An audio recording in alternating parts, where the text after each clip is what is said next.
welcome to the Motherhood Blog. I am prepared for our Fasanmi-Peter. Today on the Motherhood Blog, we're talking about something that's really very important, and that's because pregnancy and childbirth impacts on this particular aspect, on this particular part of the human body, well, this particular part of a woman's body. So we'll be talking about it today, and I guess you already know what it is, yeah? Don't worry, don't go nowhere. We'll be right back.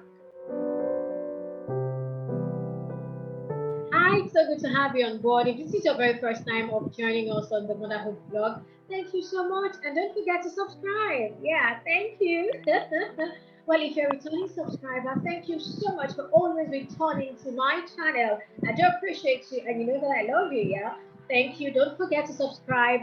Do not forget to like and share. Yeah. Okay, so I already told you what we're talking about today. We're talking about the pelvic floor. And my guest for today is a physiotherapist. Her name is Seun Fasanmi, Dr. Seun Fasanmi. So she'll be telling us a whole lot about the pelvic floor. You know, usually I do this interview thing, but today it's not really going to be an interview. I'll just let the doctor speak, and then we all just learn. That's what we're going to do now. Are you ready? Okay, so hi Seun, how are you today?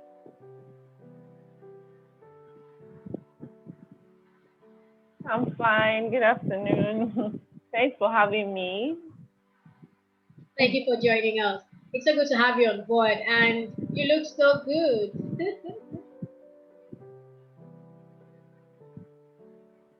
Thank you.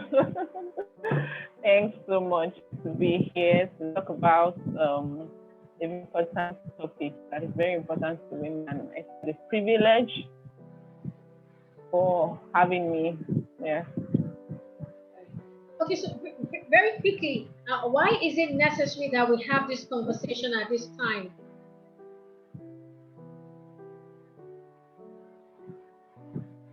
Yeah. The thing is that I believe that a lot of women are actually not aware of the importance of pelvic floor during and after delivery. You know, there's this euphoria of, oh, I'm pregnant, I'll carry the child for 9 months. Then after delivery, once the child is fine, the mom is fine physically, and everything is okay. I think the whole euphoria has really maybe overshadowed other important things that are very relevant to a woman's health, and these things can even have long-term complications. So I believe it is very important for us to talk about it, to create the awareness, let people know, especially women, know that there are solutions to these things. It shouldn't get bad, it shouldn't get worse, or it shouldn't be that bad. It's something that once you know it, once you know the remedy to it, is something that can be fixed. And yes, a lot of women have lived with it for years, and they can't even tell people about it because some people think there's nothing they can do, something that maybe it has never happened to anybody, maybe I'm just the only one experiencing this and all that, things like that. So it is important for us as women to actually educate ourselves, about some of the challenges we go through during and after delivery, and possible solutions to tackling them. So it's important that we are talking about it, and I'm excited about it actually. Thank you. Now, can you tell us in what ways exactly?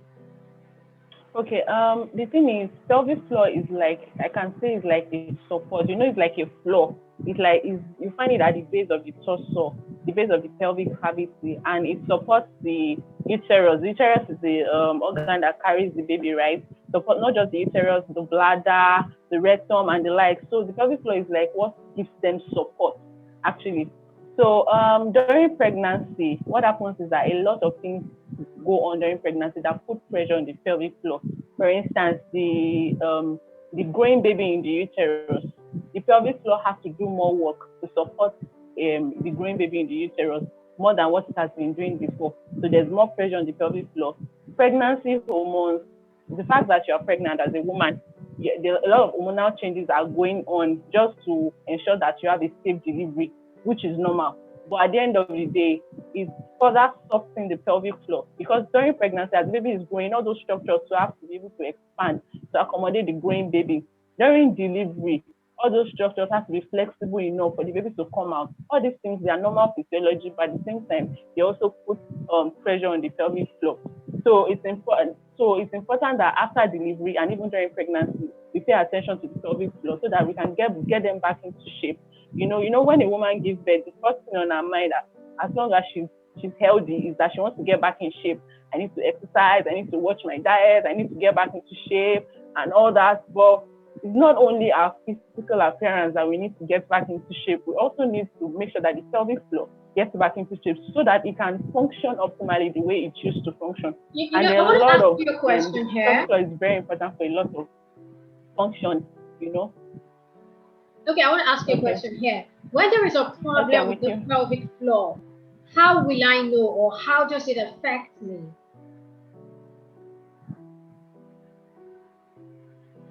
Okay, now that's a very good question. Before I answer that, I would say that whether you are experiencing symptoms or signs that there might be an issue with the pelvic floor, whether you're experiencing it or not, that doesn't mean you shouldn't pay attention to your pelvic floor. Because the truth is, once you have been pregnant, you've carried a child to term, you've delivered either by vagina or either by CS, you need to pay attention to your pelvic floor. However, there are some signs and symptoms that a woman will see that would begin to be of concern, to say, okay, I think something is wrong here and all that. Some of the signs you will see would be that we call it urinary or fecal incontinence. That means that inability for a person to control their urine or their feces. And sometimes it might not even be as bad as inability to control. It might just be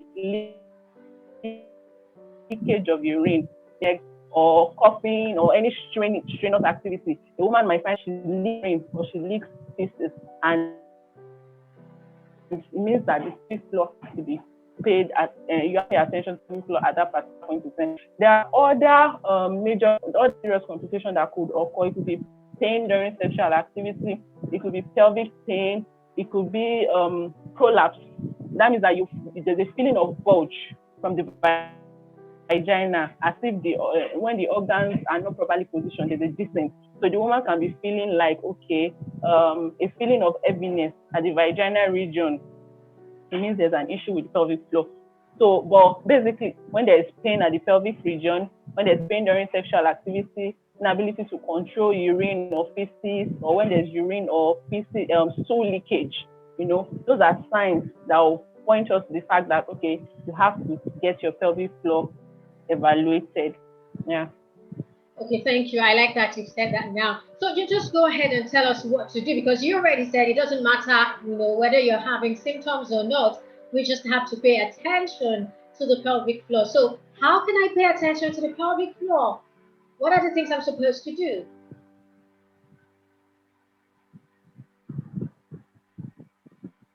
Okay.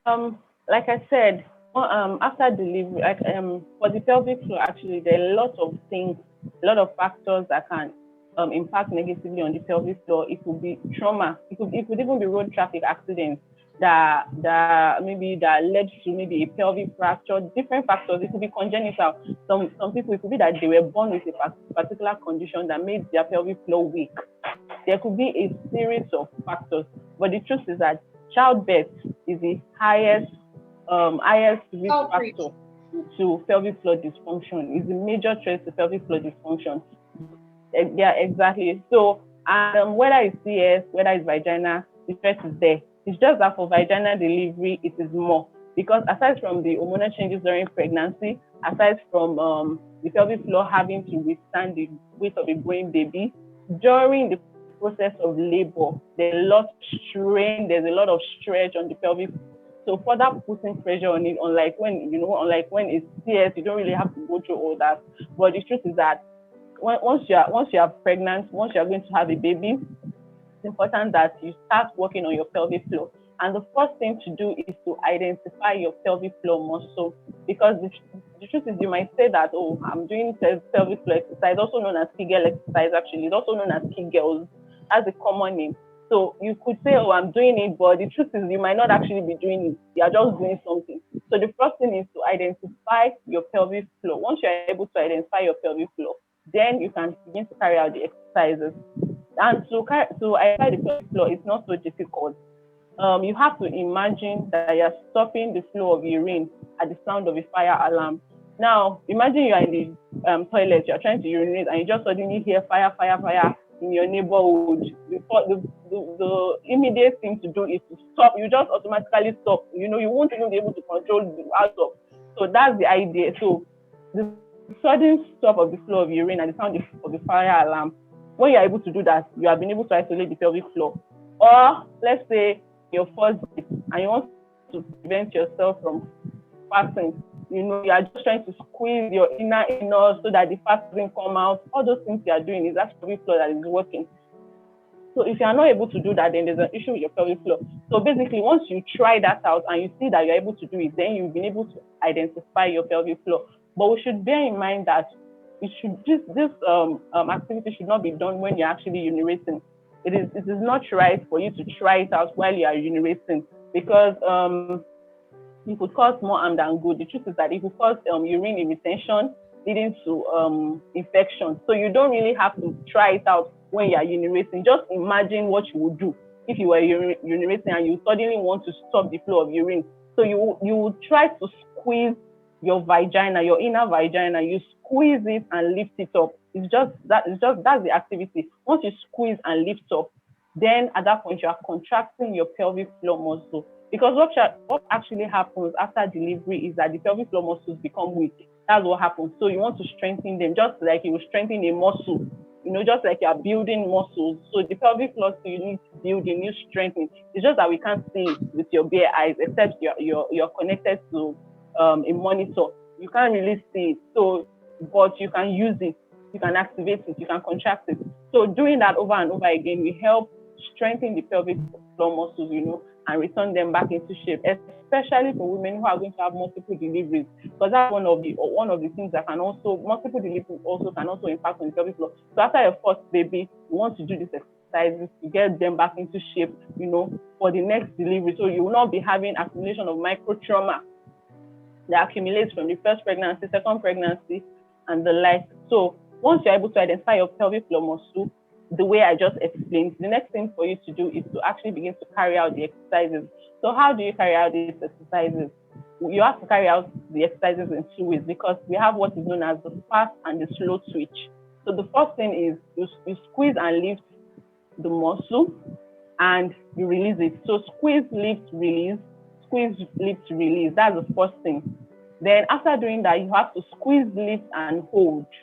So meaning once you squeeze and lift your pelvic floor muscle, you have to hold it for like 5 seconds. Now, the amount of time you hold it actually varies depending on the severity or depending on your own peculiarity. But the truth is that because we are talking to general public, it might not be. I'm just trying to give it an estimated, an estimated time to start with. For some, they can hold it for 10 seconds. But to start with, you can hold for 5 seconds and release it, and then you can increase the pace. When you feel that, okay, you can actually increase the pace by yourself. So the first thing is you squeeze and lift and relax it. Repeat it 10 times. Then you squeeze, lift, and hold for 5 seconds. Then release it and repeat it again 10 times. Now, you have to repeat this 3 times in a day. Now, aside from carrying out these exercises, we should know that the most important thing is to be able to control the flow when we are carrying out our activities of daily living. Like when you are lifting your baby, when you are lifting heavy objects, when you are coughing. Some people, when they cough after delivery, they leak urine. So the thing is, you have to incorporate this exercise into your activities, because that's when you need to be able to do them. You get so let's say if you're not really doing anything, people might not experience any symptoms. You're not really doing anything, but once they begin to do something strenuous, then they realize that, okay, this is happening to me. So you have to incorporate the exercises into your activities. Even for those that are not having any symptoms, if you're not having any symptoms, then you can just do it as a routine 3 times a day, morning, afternoon, and evening. Do you get? So like when you want to lift your baby, you can lift and hold while you lift your baby. When you want to cough, lift and hold while you cough. All those things, just to incorporate them into your activity so that your body can adjust and get used to those things. So basically, that's what you do. And it's not as if you have to continue doing the exercises. So just because you say you don't have to continue doing the exercises. Once you have been able to do it for a period of 8 weeks, then you should be fine. Especially if you know, for those who are having symptoms, especially if you no longer have symptoms. But it is also important to say that if you are having serious symptoms, you are not supposed to rely alone on Kegel exercises. You actually need to get your pelvic floor evaluated. Do you understand? So that appropriate exercise prescription can be given that is specific to your condition, and also to be able to screen out other maybe underlying medical conditions that might be contributing to the symptoms that you are having. So it's very important, especially when you have done it for some time and you realize that there are no changes. You really need to visit the hospital and have your pelvic floor evaluated and get certain tests carried out. So that's it. But basically, as a woman, even during pregnancy, you can carry out your Kegel exercises while you are pregnant. It doesn't stop you. It just provides more support. And even research has shown that if you do Kegel exercises, women that do Kegel exercises while they are pregnant experience shorter labor time than women who did not. So it makes your labor easy. It makes it easier when you do that while you are pregnant. So it's a very important exercise to carry out. So we need to pay attention to it actually. Thank you so much. I mean, it's been amazing and it's been informative. Thank you for all the things you've shared with us today. And I think to a very large extent, you've answered all the questions, really. That was very, Yeah. very good. Very, very educative. But just before we wrap up the conversation, I would like to know if there is any other thing you'd like to share with us.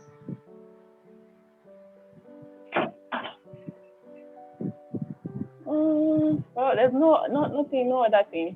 Yeah, there's no other thing. I think we've practically said everything that we need to say. For women to pay attention to their pelvic floor is important. It's not just for delivery, for sexual activity. It's very, very important. In fact, you can do pelvic exercises when you're having sex with your partner. You can try to squeeze and lift your vagina during the process of sexual activity. So, because it's even the pelvic floor you use in sexual activity. So, if the pelvic floor is weak, you might not even enjoy the experience. You might not enjoy it, or you might find it painful. So, if you work on your pelvic floor, then it will also impact on your sexual function as well. Thank you so much, Dr. Shiu. Pay attention to it. Thank you. It's been very nice listening to you today. All right, thank you so much for joining us today. I hope you had a great time and had value for your time. Well, don't worry. This is just the beginning. We're going to be bringing you more of this, speaking to experts, and they'll be telling us a lot of things we need to know as women. Yes, this is very important for us on the Motherhood Blog. Thank you so much for watching. Don't forget to like. If you haven't liked this video yet, I need you to like it now. I need you to subscribe. I need you to share. I need you to talk about the Motherhood Blog. Thank you for watching. You have a wonderful time with family, friends, and loved ones. I remain perpetual Fasanmi-Peter. Bye for now.